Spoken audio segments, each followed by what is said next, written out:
Many of the biggest film franchises have recently run into the problem of oversaturation. Once unstoppable cinematic franchises are now bloated and overpopulated. Everything has a sell-by date, which they have gone way past. They had a good run, but they've become the house guest who won't leave. Still, most film series don't even get such a good long streak before they run out of gas. Some franchises don't even get more than one enjoyable movie before going sour. Not everything needs a sequel. Here are 11 film franchises that had one good entry and went downhill from there. They should have stopped at one. The Joker. When you think of Batman's archenemy, the Joker, do you think of a musical romance? No? Well, the makers of Joker Folie did. The 2019 film The Joker, starring Joaquin Phoenix, was a massive hit. By combining a psychological thriller about a man on the edge of sanity, such as was done with Taxi Driver and The King of Comedy, and combining it with the established mythology of the Batman franchise, they created an unusual but engrossing cinematic experience that appealed to fans of multiple genres. It was a daring experiment that paid off. This has resulted in the makers of the sequel trying another mix of different genres by combining the model of the classic musical movie romance, like West Side Story, with the characters from DC Comics. But the clever idea that made the first film work so good doesn't work now because Joker Folie otherwise has nothing new to say that the first film didn't say better. Adding musical numbers doesn't automatically turn this rehashed cash grab into anything other than a disappointment. The Crow.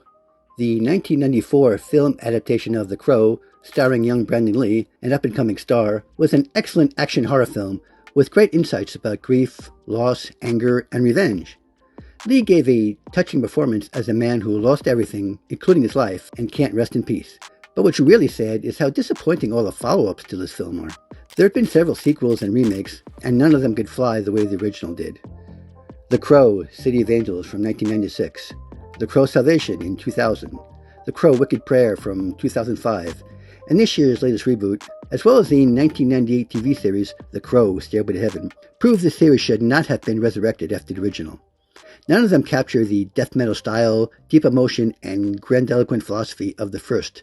There were no overarching plot or characters, just a desperate attempt to copy something they didn't know how to recreate. Donnie Darko.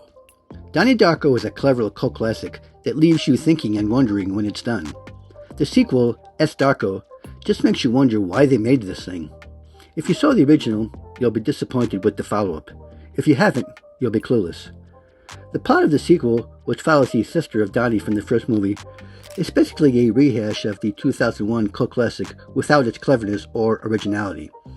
It's like someone read the cliff notes of the original, the rabbit mask, time travel, someone being killed by an object falling from the sky, and wrote a sloppy copy. It's a bad interpretation of a movie that was meant to be open to interpretation. The Jurassic Park series. The first Jurassic Park was a mega hit, with groundbreaking special effects, a fun premise, and a good message about the dangers of unrestrained science. Unfortunately, the studio decided to clone the plot the way the scientists in the film cloned dinosaurs. With 5 sequels under their belts, the ideas of dinosaurs running amok in a theme park is as predictable as a parrot that only knows one word. You might argue that the successful profits of the franchise make up for the lack of originality, and that's what the studio would no doubt say. But on an artistic aesthetic level, these movies repeat the plot of the previous films the same way the characters keep making the same mistake of reopening a theme park when every time it ends up in death and disaster. The Jaws films. The 1975 classic Jaws is one of the greatest movies ever made. It was the highest grossing movie of all time before Star Wars came out. It was the film that began the Hollywood model of releasing high-concept films in the summer to thousands of theaters with massive marketing promotion. It essentially created the blueprint for the summer blockbuster. It's a fantastic flick. Jaws 2, on the other hand, was very meh. It's not a terrible movie, but it's a cut-and-paste retread of the first film without the fun supporting cast of Quentin Hooper. Roy Scheider does his best as Sheriff Brody, but this is all very ho-hum. Jaws 3D tried to do something different by setting the action in a SeaWorld-like park, very much like the Universal thriller Revenge of the Creature. But despite a potentially good setup, it's rather unexciting. It tried to cash in on the brief 3D fad by having objects thrown at the screen. There was no need for the sons of Sheriff Brody to be squeezed in here, except to connect it to the first 2 movies. The shark growls and looks very fake. And let's not talk too much about the last movie, Jaws 4: The Revenge, which is just ridiculous. The shark has come back to life and wants revenge against the Brody family, following them from New York State to Florida to enact its scheme of destroying that damn Brody clan. There's nothing redeeming about this movie at all. The Poltergeist franchise. Poltergeist from 1982 is a classic ghost story with excellent performances, direction, and special effects. Poltergeist 2, The Other Side, was another derivative sequel, lacking an identity of its own and relying on the goodwill of the first film. Without the sharp direction of Tobe Hooper and the supervision of Steven Spielberg, the uninspired plot fails to deliver enough genuine scares or memorable moments. The cast is game, but they don't have the material to support their efforts. As for Poltergeist 3, most of the cast is gone, and the heart is just not there, and the film is more focused on special effects, inane small talk, and people yelling "Carol Ann" a lot. A weak ending to the trilogy. The Paranormal Activity series. The first film in the Paranormal Activity franchise was a surprise, low-budget hit, cashing in on the newly popularized trend of found footage to create an intimate portrait of creepy, supernatural terror. However, the bloom was off the rose after the first film, and the series creators struggled to continue the franchise by adding in an overly complicated backstory for the demonic events of the first film, laboring the sequels with the need to explain what was scary because it was unexplained. The less we knew, the scarier it was. They explained their way into tedium. The Fly movies. The 1986 version of The Fly was a critical and financial hit.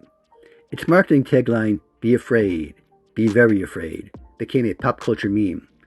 The unnecessary 1989 sequel, The Fly 2, is not terrible, but it fails to capture the intensity of the first film. The pacing is slow, the performances don't compare to the original, and the cliched evil businessman subplot makes it less tragic than its predecessor. The only really emotional, memorable moment comes from a poor tortured dog, and no one wants to see an animal suffer. The Highlander films. Although it wasn't very well received upon its initial release, the original Highlander has been reevaluated, ultimately becoming a cult favorite, with entertaining performances by Sean Connery and Clancy Brown. It spawned a hit TV series that ran for 6 years. What was not a hit, however, was its sequel, Highlander 2, The Quickening, a muddled mess of a movie, voted as one of the worst films of all time, holding a dismal rating on Rotten Tomatoes. The plot was ruined by studio interference, and even the actors involved hate the final product. Further sequels ignored The Quickening, trying to salvage the franchise. While not as bad as the second film, they were not good enough to re-energize the series.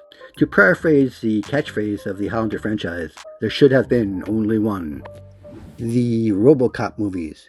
Released in 1987, RoboCop was a darkly comic, wildly violent action film with an interesting Frankenstein-like subtext about the nature of life, death, and humanity. RoboCop 2 is a mediocre, meandering sequel with lots of ideas that don't quite come together. The director clearly didn't understand the subversive humor of the original. The third film toned down the cartoon violence that had been such a big selling point for the first two films, making it more accessible to general audiences, but less fun to its core fans. The softer tone drove away loyal viewers and killed the franchise. Gremlins. The 1984 hit Gremlins was a comical creature feature which mixes the monster on the loose genre with a Capra-esque Christmas tale. Set in an all-American small town, it gives us both cute, kid-friendly gremlins and grotesque, violent, mischievous ones, mixed into a bizarrely humorous plot that acts as a fun satire of multiple movie tropes. Gremlins 2, The New Batch, gives up any pretense of telling a story and is reduced to a series of unconnected sketches, with a few good jokes, but without the subversive cleverness of the first. And that's the end of my video. And if you don't want to stop at just one, think about subscribing so you can get more videos like this, or just leave a like or a comment. Until next time, may all your days be like great sequels. Enjoy them all.